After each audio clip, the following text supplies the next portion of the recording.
You know when I win? I win when I'm living in a house up in the Bel Air Hills. Fucking right, dude. And I'm driving a fucking Lamborghini. That's fucking right. And I'm the top comedian in the world. That's right, That's baby. when I win. You need to find your version of that. That's right. And the chances you even being alive, guys, are so small. Don't fucking throw it away. No matter what your situation is, man. And I know that me and Danny have had some blessed life for the most part. But if you haven't, man, get out of it, dude, and go do whatever the fuck you want to do with your life. Whatever you want to do, not what your parents want you to do, what your friends want you to do.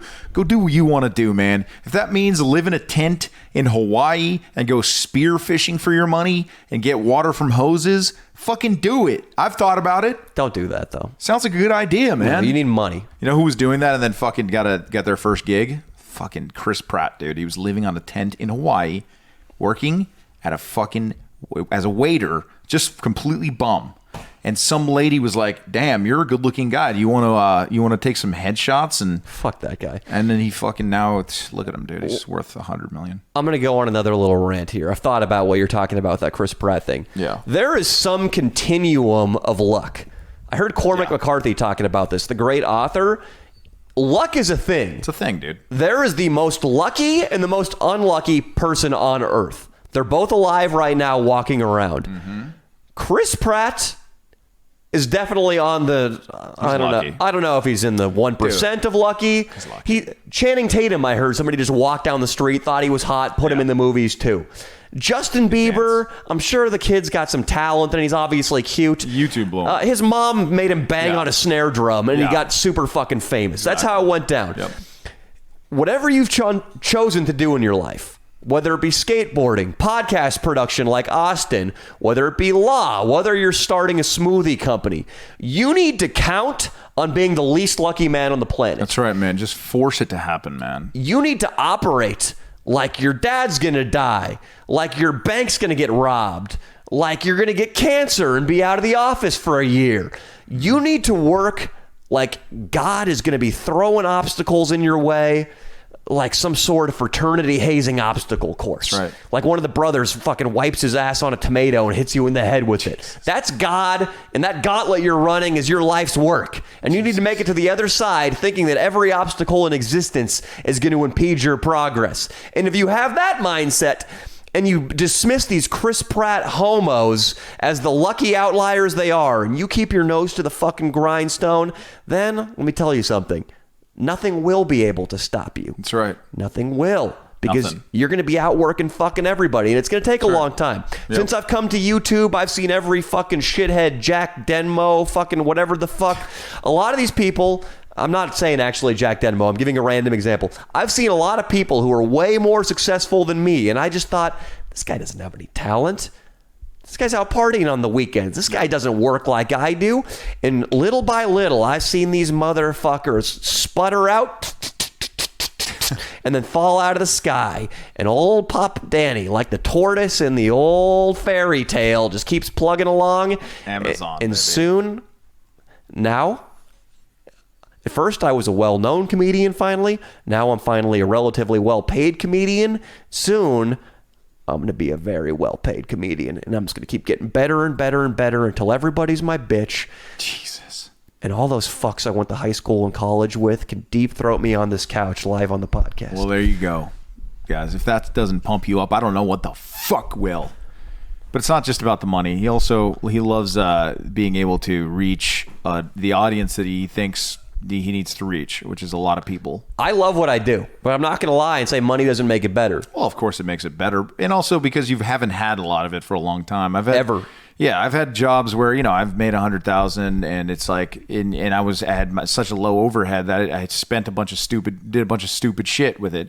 And that was a learning experience too. But it's like, but money will drive you up to a certain point. I think that's probably why I always was the guy that hit the quota in sales and then just kind of stopped. I didn't go for it crazy because I wanted to go do other things. I want to do this kind of shit. But yeah, it's something that can drive you and it can give you a security, and it's important in this world. Unfortunately, it sucks that people have to.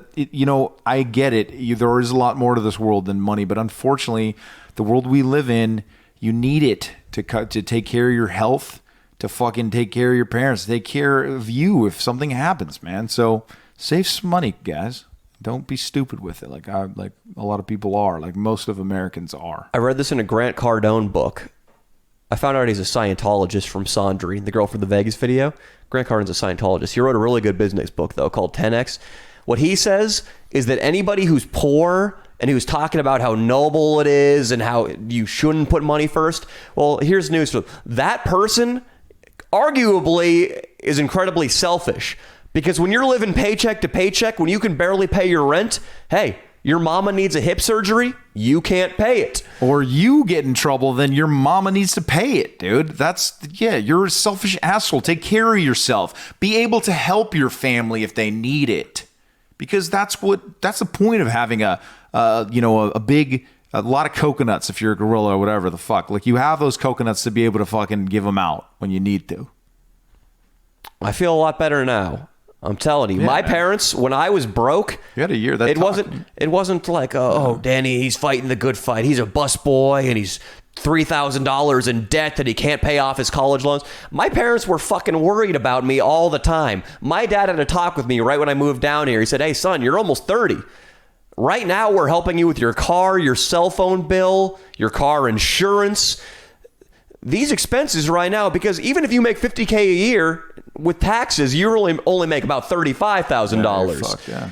And when you buy a car off the lot, that's still fucking whatever its sticker price is. So there's this illusion that you keep whatever you make, but with taxes and bills and expenses, and you get a ticket out there, and you get some unforeseen medical bill, or somebody steals your camera, you need to make some serious bread. Right. And today I fucking sent my dad $10,000, and I was like, hey, can you deposit this for me in another bank account? I just don't want to see it. Nice. I want to make another batch of money. Awesome. And keep going. He was like, I'm proud of you. This is amazing. Awesome. I never thought you'd actually be able to make money in your life. That's great, man. It must be a good feeling for him. Yeah, you want your kid to be able to make some money, man. And look, you have to realize when we talk about money, we're not trying to be douchebags, and we're talking about it because it's something that we want to follow our dreams and be able to take care of our families. And the only thing I don't want to take care of my family.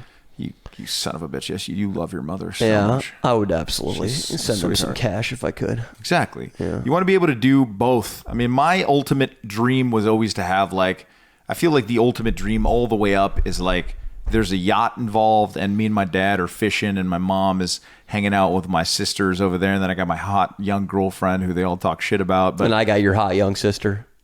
I'm on the yacht too, right? Danny's dating my sister. It's fine. It's weird. He always talks about the sex life on the fucking podcast. It upsets me. You know what? I don't think you would actually care that much about sex with your sister. That's the vibe I pick up.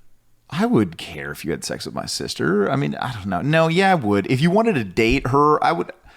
You would let me date her. If you wanted to date her, I mean, look, I've seen you around. I think you're fucking loyal. You're a solid boyfriend. Yeah, it wouldn't be the worst thing in the world. It would be really weird because you talk about the sex on the podcast and shit like that. But like at this point, I feel like they need a guy. Like I want